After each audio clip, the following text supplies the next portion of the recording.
that all members of the board are present except Tammy Pexa, and Matt is attending remotely. The meeting's starting. Can we stand for the Pledge of Allegiance?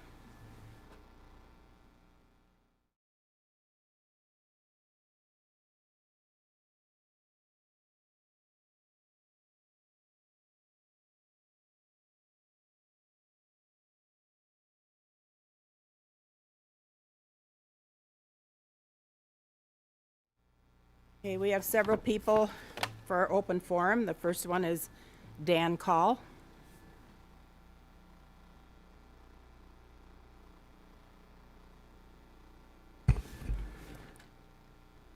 Hi, my name is Dan Call. I have 4 students in this district. Tonight I would like to continue this discussion about the curriculum being introduced into the classroom.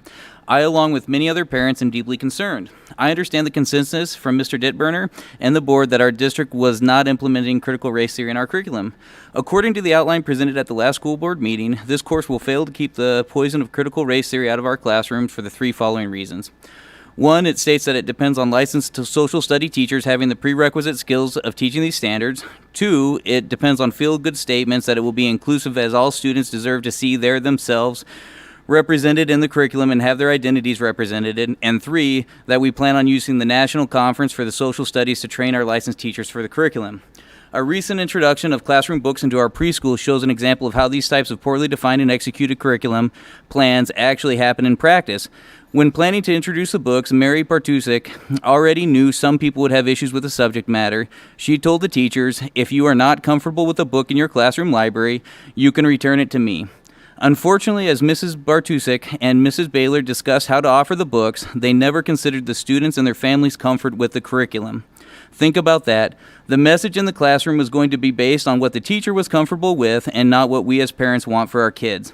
The stated purpose of introducing the controversial books was to continue to promote kindness and acceptance to all people within our classrooms. These books were pulled from the classroom for the same reasons I stated above that the 9th grade course will fail to keep CRT out. Mrs. Bartusek has been a licensed teacher in the state of Minnesota since 1992. Being a licensed teacher does not mean that you can successfully navigate the most contentious issues of our day without letting your personal feelings about the issues affect your decisions. Teachers are people just like the rest of us and struggle to be neutral on topics they care deeply about. In the book example, the boundaries of what is respectful and acceptable discussion on any topic will be controlled by the teachers and filtered by their belief systems. The second reason these books were pulled is that vague feel-good statements like promote kindness and acceptance to all people provide no guidance to what is actually acceptable.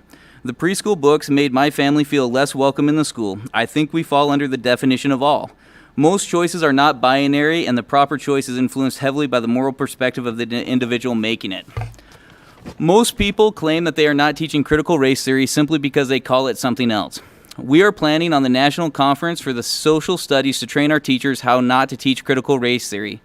On the institution's website, we learned that we should not debate whether systemic racism exists, but provide opportunities for students, precluding racist commentary, to analyze the data, evidence, and establish their conclusions on their own.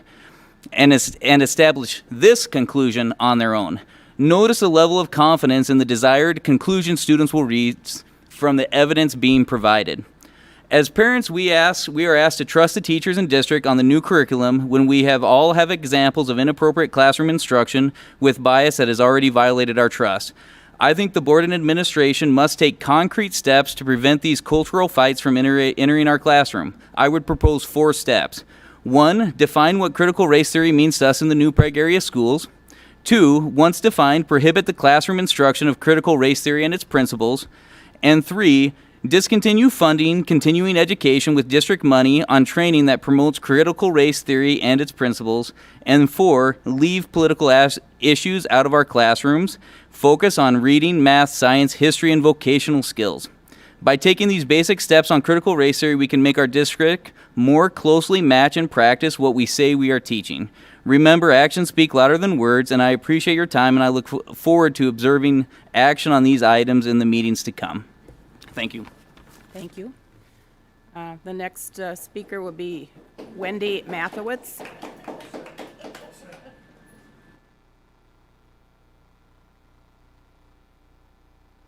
The speakers up in the ceiling are not right now. They're not they're working on the TV right now, so we gotta just speak up. Got it, just wanted to check. Yep. Hi, my name is Wendy Mathewitz. I've been a resident of New Prague for over 20 years, and I've had 3 children currently and formerly in the system here. And I'd like to thank you all for letting me have an opportunity to speak tonight.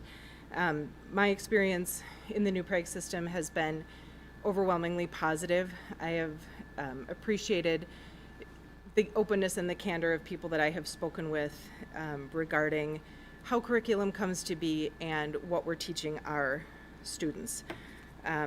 The older that I get, the more fully that I embrace the desire to be a lifelong learner, that learning is not something that just happens in the schools. It's not just a matter of memorizing a set of facts. It's about learning why things happened, what it means, not only to individuals, but to systems and how that affects all of us. When we look at things like science, we learn about creating a hypothesis, testing it. If it's successful, finding out, can we replicate those results? That's about critical thinking. In literature, when we read Kafka's Metamorphoses, it's not really about being a cockroach. It's about change and isolation and family relationships. We learn how to take perspective and how to work with other people by learning different things. And we appreciate different people and different perspectives, even if it's not what we believe. I've read things by dictators. I've read things by communists.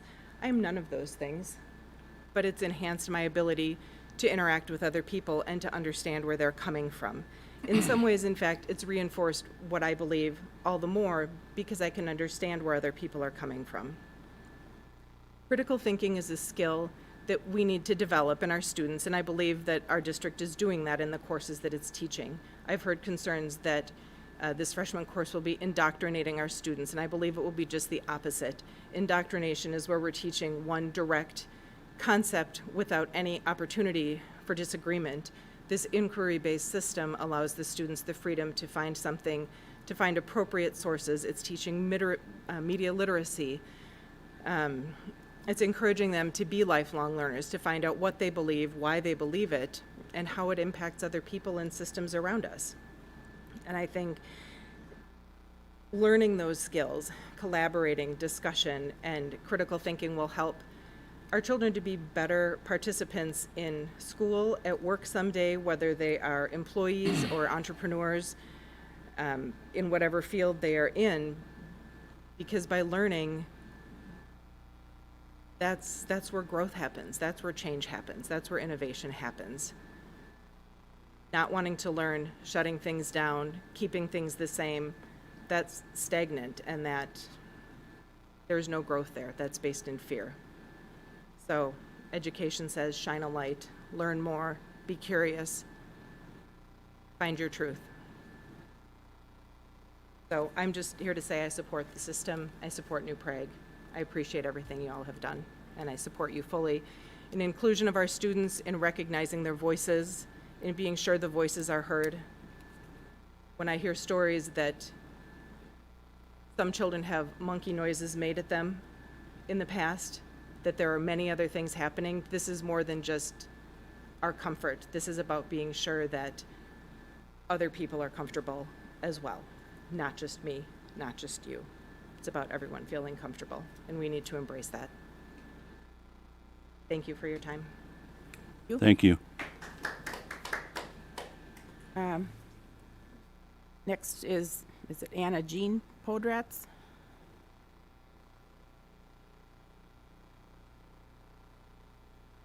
Good evening.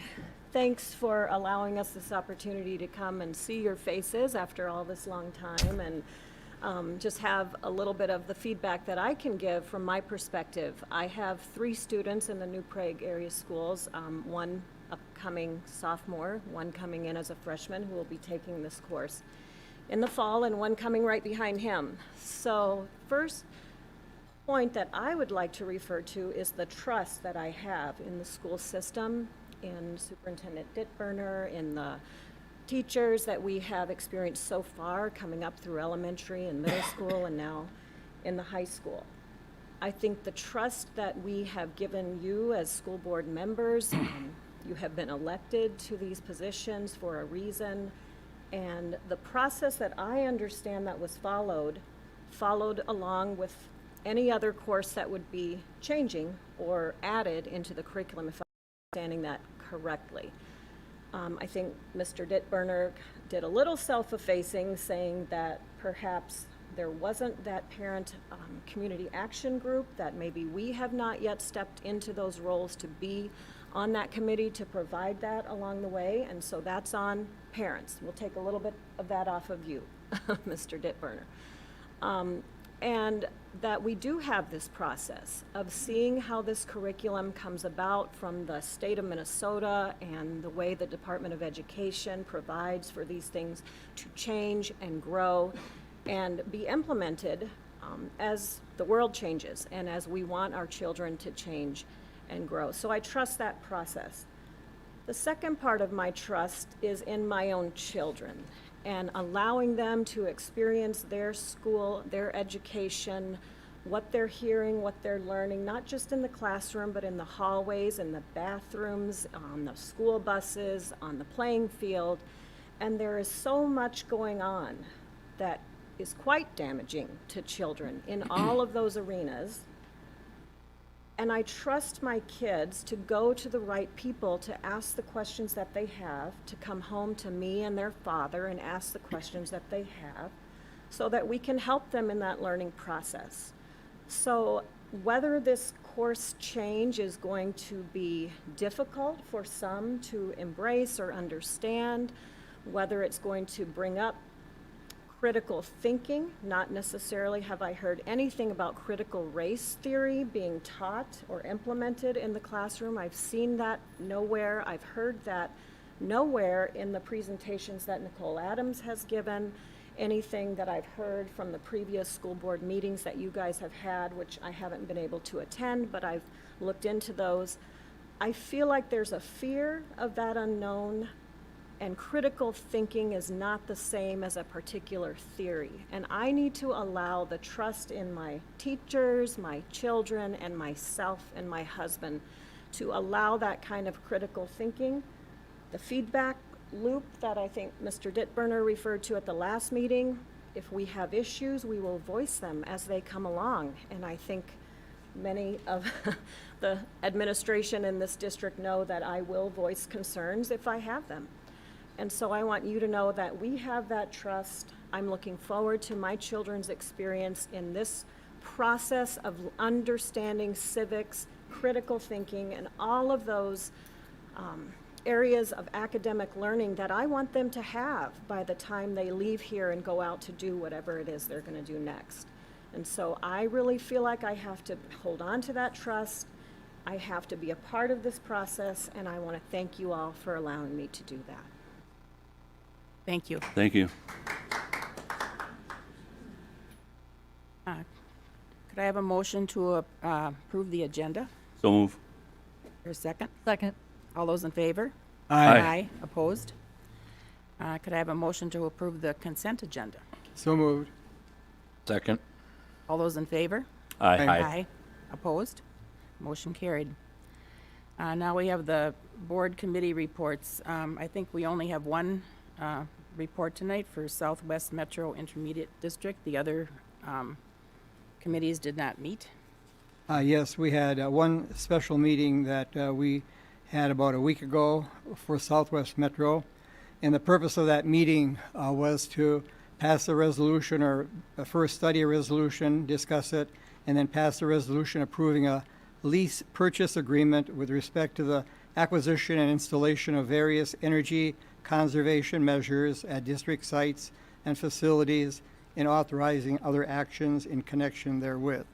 And what basically this does is sets up a 15-year energy saving program to save money on district expenses as far as energy uses are concerned. And the purpose of the resolution was to accommodate the purchase of bonds to have that put into place. Any questions about it? Okay. It's something that many districts do, and it's a good effective way of saving money. Thank you. Next, we have the superintendent's report. Yeah, I'll just keep it pretty short here. We've got, almost the end of June here right now, but I will say summer schools, about twice, enrollment is probably twice as what it's normally been in the elementary, especially in the high school. So we've seen some good participation. Obviously, the elementary, middle school is mainly voluntary, but we get kids in there and to make up some of that lost learning time. So it's been a very positive thing. I do need to note that Steve Trichka, our director for transportation, has done a wonderful job accommodating with all the busing and getting kids to school. So we greatly appreciate that. So that's gone well in the summer camps. And I'll be talking about the guidelines from the state and everything that's been in the past and what we think is going to happen in the future. But we're back to normal. There's no masks, no social distancing. So whether it's sports camps or any type of activities or summer school, it's been going well, and we feel very good about that. Next thing I want Adam Dittburner to please come up here. Adam is being recommended for, and you'll want tonight, our new principal at Eagleview Elementary. He's replacing Will Remmert, who took a job as at Solution Tree, which is an educational consulting company. And so Adam will start here. Just a little background. First of all, let's just, I need to say this. I've had a few people ask if he's my son. No. We're actually distant cousins. Never met Adam before. He interviewed here back when he was a teacher, which I'll talk about in a second. But yeah, his grandfather and my grandfather, I guess, were first cousins. And back in, I believe, 2005, he interviewed. We had 193 candidates for a social studies position at the middle school. I was principal here for 10 years, starting in 2003. So about 2005, I could be wrong about that. And I didn't hire him. He went to Red Wing, and a few years later, I think in 2008, we did end up hiring Adam at that time. He was with us for 4 years, did a great job teaching 7th grade social studies at the middle school. And then when I left as principal at that time to become superintendent, I think he decided to leave then. No, I'm just kidding. He took a position at Prior Lake where he's dean of students, and he's been at Shakopee in administrative positions there, elementary, middle school, high school, and has done a wonderful job there. So Adam, just talk just briefly. I gave you most of the background about why you wanted to come here and just about your family. I'm very excited to be able to come back to New Prague. You get some good perspective as you get experiences and see other districts and other experiences and stuff. And New Prague is a special community and place that is extremely supportive. And the New Prague way is something that is real, and it's something that's exciting to be able to be a part of again. So I'm excited to be able to come back and rejoin the district and let everybody know the same Dittburner lineage. That's the number one question that I generally get. Oh, you must, yeah. And on that same story, the first time when I interviewed here, they said, Mr. Dittburner will see you, and I was like, that's my dad. I don't know who Dittburner would be. So, yeah. But happy to be here. Very happy. When I offered Adam the position, I had to ask him, is he sure this district was big enough for another Dittburner? But anyone have any questions or comments for Adam? All right. Well, Adam, welcome aboard. And we know you'll do a great job. So thanks for coming. Thank you. Okay, now, next item is discuss a proposed band and choir trip to Orlando, Florida. Yeah, well, Nicole will give just a brief summary. I know you got all the documents, but let's just make sure you're okay if you have any questions. Nicole? Yeah, so we're planning to travel next year. We were meant to travel this past spring, but obviously that didn't happen with COVID. So we've been working with Gateway Tours to plan a trip to Orlando. We'll be traveling during spring break of 2022, leaving on a Saturday and getting back Wednesday in time for any families who might be celebrating Holy Week that week. So right now the price is sitting at around $15.90. What I've done so far is kind of polled families and asked for interest since it's going to be a bit of a summertime planning period. So I have a list of families who are interested, and pending board approval, once it's approved, then I'll start sending it out to families and they begin making payments throughout the year, starting in August, I believe. Are there any questions you have about the trip or any of the details? It'll be nice to get back to having these experiences this year. Yes. Do you And in need, the happiest place on earth too, which will be really great. do you need approval for for tonight? Is or- this Or just informational? I'm I sorry. think, yeah, just informational, then to vote. On the July 12th meeting. Okay, okay. Is this a whole band trip, or is it juniors and seniors? We open up to all band and choir students, 9-12. We'll probably try and cap around 53, just because we take a charter bus from the hotel to the parks. So if we go over, then that means we have to pay for 2 buses. So unless we get, 106, which I don't think is going to happen. But yeah, open to any band or choir student who would like to go. And there will be a performance component that will work with the people at Disney to do. So it doesn't matter what they play, what they sing, what choir they're in, we'll make it for everyone. Okay. Thank you. All right, thanks, you. Nicole. Next item is public feedback on the fall reopening plan. Yes, Julie's going to put it up right now, but we did a survey of parents, and it was required to post a plan and then provide a space for stakeholder feedback to receive our funding. So we collected 286 responses, and basically, the guide was driven by state and federal reopening guidelines. This past year, we had very little control. I don't think people understand that. We had control in some areas about when we could shift our learning models and the time frame on that. And we were one of the first back full-time in person, for example, in January for elementary, and then even secondary in early March. But as far as masks go, or some of the other things, social distancing, or the quarantine rules, it was frustrating, but we did not have control of that. That is strictly state requirements, and I think people still, even from the survey, don't understand that. And I know there's frustration. Maybe they're just venting anyway because of that. But why don't you go to the next thing? But overall, we had strong approval of our learning plan. There are still questions in the future about the vaccine impact, whether it will be required. Will that reduce quarantine? We have simply, I can tell you, just unknowns right now. We don't know what's gonna happen in the future. Myself, and I would say, I'll emphasize myself, I think we'll be back to normal. Things are going well this summer, but you never know how things might change. Quarantine expectations, I think there was frustration with that. And again, the mask requirement versus recommendation. It was a requirement. It wasn't a recommendation.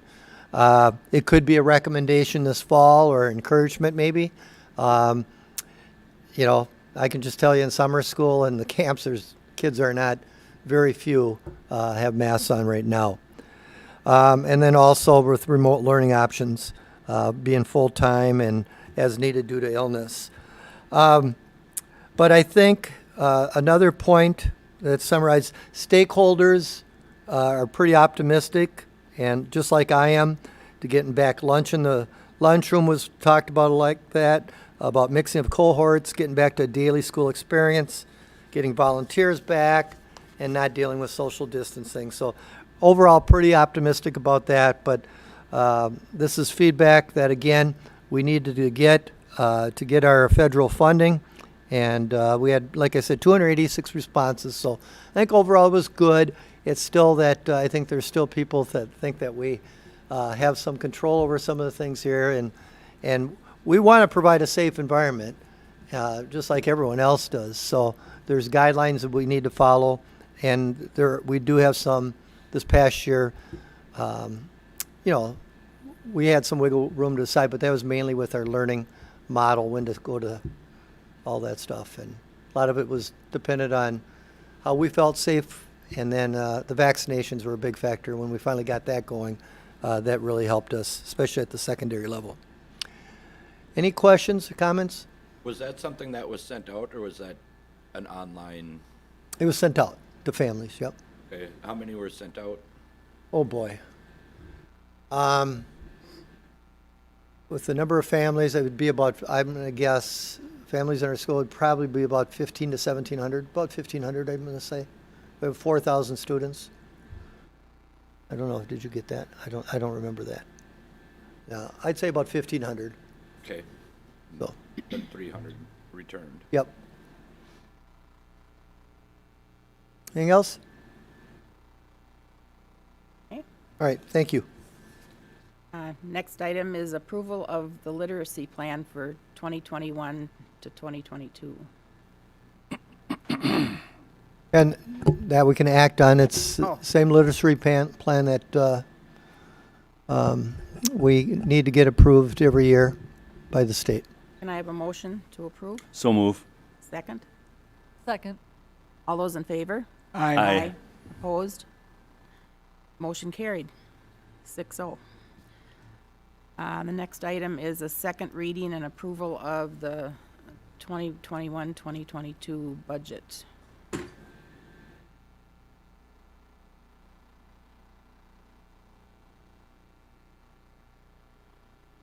Microphone's not working, I take it? Okay. Okay, I'll speak loud. Tonight is the deadline to approve our preliminary budget for next fiscal year, which starts Thursday. And just as a reminder, things are still tentative in a lot of cases. Enrollment, our staffing, isn't 100% set. Is 100% set. We're still working on some of our federal grants. We still are unpacking a little bit the legislative action that I'm trying to think when they passed the K-12 bill. I lose track. We're still unpacking that a little bit, so we don't have all the final numbers, but I did update the gen ed formula to the 2.45%, so that is in there. There are still some things regarding special ed, English language learners, and a couple of other things that are still yet to be totally understood. I'm actually attending some webinars on Wednesday on that. Okay, since the first reading, I made a few changes. We did add a Chromebook lease payment of about $40,000. That was a lease that we're going to be entering into on July 15th, and I didn't have that at the time the budget was prepared preliminarily. We added a chargeback to Fund 4. Typically, we do charge back custodial time for RAP, for preschool, for kids company, the programming that's done in our buildings, because they have to be cleaned. So we typically do that. However, in fiscal year 2021, we did not do that just because their fund took such a big hit. But next year in 21-22, we're going to start easing that back in, and I will adjust it upward as I'm able to. Increase the revenue in accordance with the 2.45%. And then I tweaked the LTFM budget just to mirror tonight's 10-year plan approval. Just some little differences in revenue that their spreadsheet said versus what the IDEA's payment system said. So pretty minor changes. So the preliminary budget overview for next year shows a total fund balance of $4.8 million, unassigned of 3.6, which is about a 7.8% fund balance. Again, our goal is 8%. However, as you all know, I'm a very conservative budgeter. We're conservative on enrollment, staffing costs, and things like utilities and such. So we typically come in about 1 to 1.5% under budget. Here's the general fund balance history. The blue bar is the total, and the red bar is the unassigned fund balance. We did have a pretty good discussion on this back at the work session 2 weeks ago as well, so you can kind of refer back to those discussions as it relates to the fund balance discussion that we had. Nutrition and community services, I did not bring a budget on May 24th, but tonight I'm asking you to approve the The budget nutrition services, this year, we're going to lose just slight amount. Actually pretty good compared to last year. We actually had to transfer money from our LTFM because of the governor's orders to keep providing food, meals to students. Next year, we are still going to be operating under the summer program, which will provide us, so basically there's no fee for students to eat next year, breakfast or lunch. That has now been extended from the USDA. It's been extended through June 30th of 2022. So the only thing students would have to pay for would be a second meal, a second entree. Some people do that, and a la carte items that they might buy. The revenue will go up considerably because of that summer seamless program. And you see the fund balance going up considerably. We don't have all of our staffing set, and we just got this information. So Kim Heron is working on all the staffing. I don't expect it to be that a large of an increase in fund balance, but she didn't have time to adjust all the staffing. So I'll bring a revised budget, obviously, in December again, like I always do. Community services, this is a total fund balance. If you look at the detail, we've got a wide variety of fund balances at the end of this year and next. Just the general community services took a really big hit last year. And so that fund balance will be negative at the end of this year quite substantially. We only have to maintain an overall positive fund balance in that fund because there's five different actually funds within that fund. So overall, we're going to stay positive, and we'll chip away at that negative community services fund balance as we are able to. I think when Kids Company, goes back full this year and next, that will help a great deal. The bond fund, this fund stays always about the same balance. We just levy for our bond payments plus 5%. They do a downward adjustment every year for the prior year's fund balance, and that always stays about the same fund balance. Next steps, September we'll have updated enrollment numbers. We're still, just to let you know, our kindergarten is at 291. I had planned on it for about 305, so we're hoping that will come up. October we'll have the audit results. We just scheduled our audit for the week of Labor Day, so we've got that coming up. December, I'll have the final budget, and then January we'll have the updated 5-year projections. Actually, I usually do 3 years. I do 5, but I only report on 3. And then we have the discussions about the following year's budget. Does anybody have any questions? Again, this is still preliminary, but it will be the original budget for the year.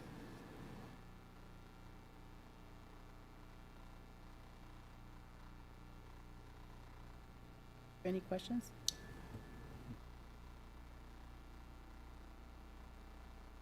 Need Thank approval you on that, yeah. for all your work on that. Can I have a motion to approve? So moved. Second. All those in favor? Aye. Opposed? Motion carried 6-0. Next is approval of the elementary handbook. Coming year. Is anybody gonna talk? Okay. So can I have a motion to approve the elementary handbook? So move. Second. All those in favor? Aye. Opposed? Motion carries 6-0. Next item is approval of the middle school activities and athletics handbook. Can I have a motion to approve? So moved. Second. All those in favor? Aye. Opposed? Motion carried 6-0. Next item is approval of the high school activities and athletics handbook for the coming year. Can I have a motion to approve? So moved. Second. All those in favor? Aye. Opposed? Motion carried 6-0. Next is approval of the the coaches and advisors handbook for 21-22. So move. Second. All those in favor? Aye. Opposed? Motion carries 6-0. Next is a resolution approving the 10-year facility plan for the long-term facilities maintenance revenue program. This time I'll entertain a motion to consider the resolution. So moved. Is there a second? Second. Moved and seconded. Do you have anything to comment on this? Just that this is something that's done every year for, it's required so we can levy for LTFM funds. Okay, any other questions? Leo, how do you vote? Yes. Kim? Yes. Mark? Yes. Jean? Yes.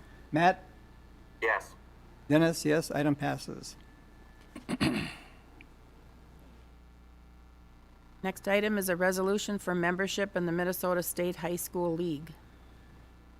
This is an annual membership that we look at and approve. Most schools belong to this Minnesota State High School League, and it's something that is just an annual resolution that we look at. Do I have a motion to consider it? So move. Is there a second? Second. It's been moved and seconded. Consider and vote on the following resolution for Minnesota State High School League membership. How do you vote on this, Matt? Yes. Jean? Yes. Mark? Yes. Kim? Yes. Leo? Yes. Dennis, yes. Item passes 6-0. Okay, next item is a resolution approving a lease purchase agreement with respect to the acquisition and installation of various energy conservation measures at district sites and facilities and authorizing other actions in connection therewith. Do you have any comments to make on this one? That is for Southwest Metro. They did a facility analysis, and they're going to be installing some lighting and so forth that will save on their energy costs, and so this is required by the Joint Powers Agreement to have. At this time, I'll entertain a motion. Consider the resolution. So moved. Is there a second? Second. Been moved and seconded to consider the resolution. It was one that I had talked about that we had passed at our meeting for the Southwest Board. And now each board has to approve it as well. So we're doing our due diligence as far as looking at the energy conservation and passing and hopefully passing this resolution. So Leo, how do you vote on this resolution? Yes. Kim? Yes. Mark? Yes. Jean? Yes. Matt? Yes. Dennis, yes, item passes. The next item is a resolution to commit funds for future severance and other post-employment benefit payments. This is a resolution we do every year. We have some funds set aside in our unassigned fund balance to pay for future, severance payments. All severance payment contract elements have been sunsetted, so this is just people that were hired before a certain date. So we just want to have those funds set aside so we don't have to worry about it, taking a lot of our unassigned fund balance when they're paid. Do I have a motion to consider this resolution? So moved. Is there a second? Second.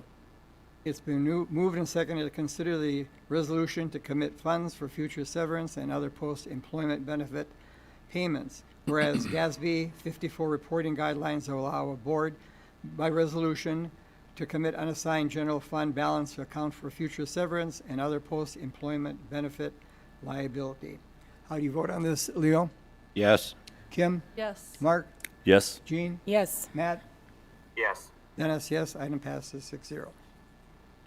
Okay, next item is a resolution to make a permanent fund transfer from Fund 1 to Fund 2.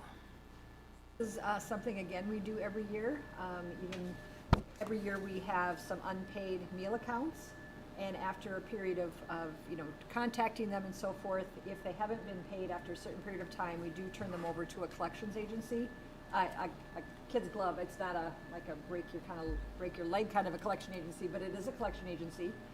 And if they do not pay, then we have to transfer money from our general fund to our food service account because you can't use federal dollars to absorb those losses. It's usually very minimal, and this year it's $2,300. Okay, do I have a motion to consider this resolution? So moved. Is there a second? Second.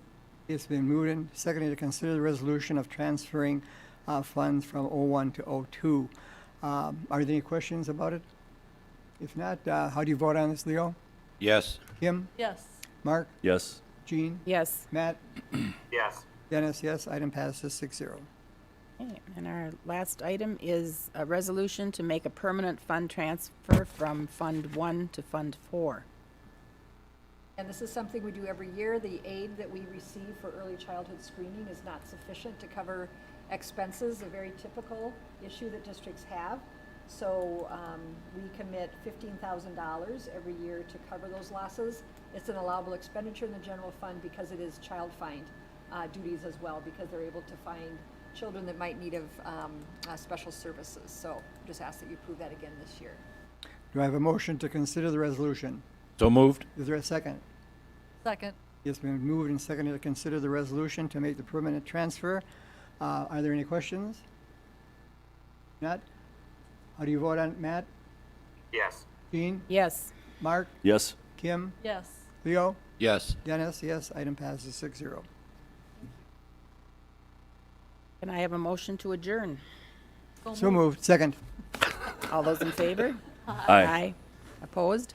Motion